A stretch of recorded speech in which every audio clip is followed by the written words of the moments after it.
Dans cette émission, je vous l'ai dit, nous avons un invité, lui c'est Abel Ndengue. Je vous rappelle qu'il est ancien judoka, Diable Rouge, capitaine de l'équipe nationale, plusieurs fois champion. Il est parmi donc ceux qui ont contribué, mesdames et messieurs, à l'éclosion du judo congolais. Alors, monsieur Abel Ndengue, une fois de plus, bonsoir. Bonsoir. Et merci d'être venu sur ce plateau ce soir pour parler judo. Tout le plaisir est pour moi. Le judo congolais va mal. Alors vous, en tant qu'ancien judoka, vous avez fait la pluie et le beau temps du judo congolais. Quel est votre point de vue à propos de la crise qui sévit au sein de la maison judo? À propos de la crise qui sévit dans la maison judo, comme vous dites, moi je dis que cette crise-là peut être solutionnée. Pourquoi? Pour deux raisons majeures. Moi y compris, nous sommes tous, avec les débatteurs de la question judo, nous sommes tous issus d'une même école. C'est l'école Ngasaki. Maître Ngasaki. Maître Ngasaki. Il est encore vivant, heureusement. Donc, tous nous sommes fils ou petits-fils de Maître Ngasaki. Je pense que rien que par cela, on peut solutionner le judo. Et par un passé récent, ils ont prouvé qu'ils pouvaient se mettre sur une même table et débattre du judo, trouver des solutions. Parce que le président Marien, en ce moment, il est à son deuxième mandat. Le bilan du mandat passé, semble-t-il qu'il était désastreux. Mais on pouvait bien le sanctionner au deuxième mandat. Mais au lieu de le faire, ces belligérants actuels se sont retrouvés dans la sélection, et plutôt dans le bureau. Je peux citer les noms. Il y a Maître Ayaka Logé, qui fut vice-secrétaire général. Il y a Atta Francis, qui fut le second de Marien. Le premier vice-président. Premier vice-président, c'est-à-dire le second. Après le président, c'est juste lui. Il vient juste après le président. Mais avant ces échéances, ils étaient à la CECAS.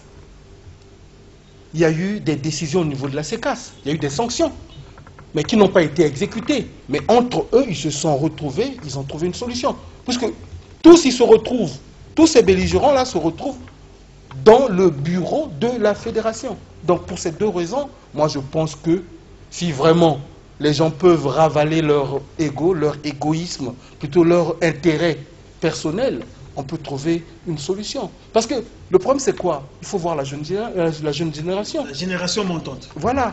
Parce qu'aujourd'hui, n'oublions pas que après le football, c'est le judo, dans la capacité de drainer les foules. On arrive à remplir les gymnases. Au bas Nicole, tout comme les autres gymnases, on arrive à les remplir. Mais cette jeunesse-là, il ne faudrait pas qu'elle soit déçue de nous. Il faudrait qu'on les emmène. Ils ont rêvé. C'est des gens qu'on a fait rêver. Ils ne sont pas venus là par hasard. Pensons au moins à cette jeune génération qui se mettent à table et essayer de trouver une solution pour le judo. Alors, M. Abel Ndengue, votre modeste contribution justement à cette crise? Moi, la modeste contribution à cette crise, je vais dire plutôt sur le judo en général. Justement, le judo. Voilà.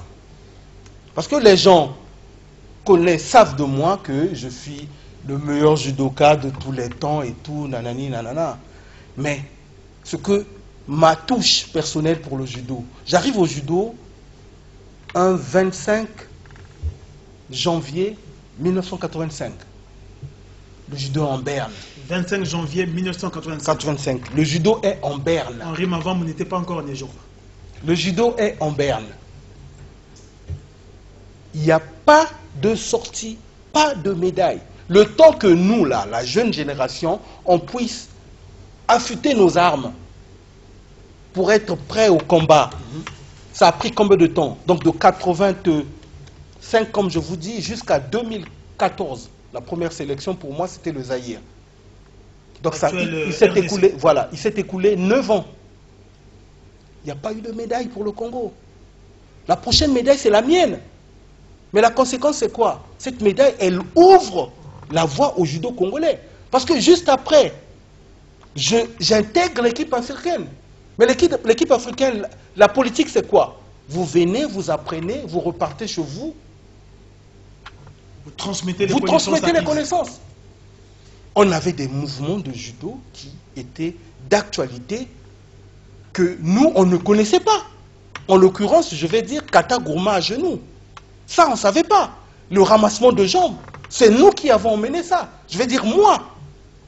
Je suis d'abord dans l'équipe africaine, le seul dans l'équipe africaine, boursier de la coopération française. J'ai eu une bourse d'entretien attribuée par la coopération française. Pendant des années, j'ai perçu cette bourse-là. Ce n'est pas rien. Ce n'est pas rien. Ce n'est pas rien du tout. Et dans tous les regroupements de l'équipe africaine de judo, de la sélection africaine, je faisais partie. Et avec moi, après, j'ai drainé les Congolais.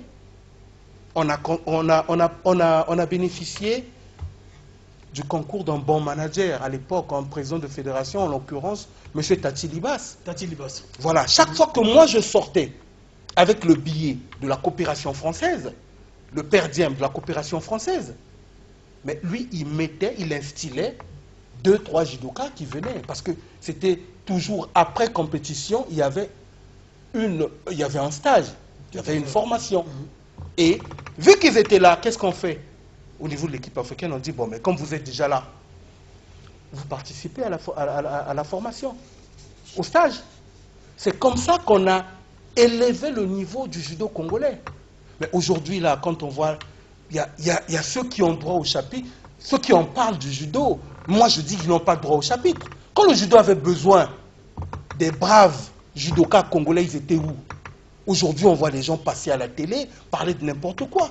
Mais le judo, ce n'est pas une propriété privée. Quand les gens pensent qu'ils ont sur le judo toutes les attributs de la propriété, c'est-à-dire l'abusus, le fructus,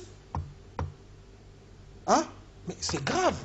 Quand vous pensez que le judo vous appartient, donc vous pouvez, avec ce droit, c'est ce droit de la propriété, c'est-à-dire l'abusus, vous pouvez laisser mourir le judo. D'où la note du ministère des Sports qui sanctionne le Oui, judo. oui, tout à fait. Jusqu'à vouloir dire, bon, écoutez, cette vous ne réglez note-là, pas la crise, je retire l'agrément. Cette note-là, moi, j'abonde pas dans ce sens-là. Je suis désolé, mais je n'abonde pas dans le même sens que le ministre. Moi, j'ai roulé ma bosse pour le judo, mon frère. J'ai eu même à sacrifier, à ajourner des sessions de licence en droit pour ce judo-là. Mais à cause du judo, mais quand le ministre dit, il suspend le judo, c'est une solution.